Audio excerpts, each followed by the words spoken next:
Hello guys, welcome to our channel. If you want to generate and set strong password for Google account on your iPhone, then this video is for you. First, you have to open the browser, the Safari on your iPhone, then search for Google account. Then the first website, just simply click on it and select the Gmail that you want to change the password. Now from here you just need to go to security section, and from here down here click on password.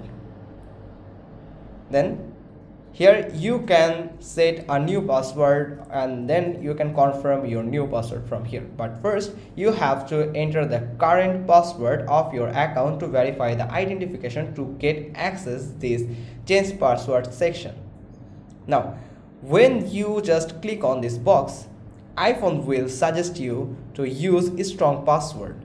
If you want a strong password that's suggested by your iPhone, you just need to click on save and fill. When you click on save and fill, it will give you a strong password and then you can set the password for your Google account. You just need to simply click on change password, then it will change your password easily. That's how you can set or generate a strong password for Google account on iPhone. Hope you found this video helpful. If so, then give us a thumbs up. Don't forget to subscribe our channel. Click on the bell icon and we will get back to you soon with another informative video. Thanks for watching. Till next time.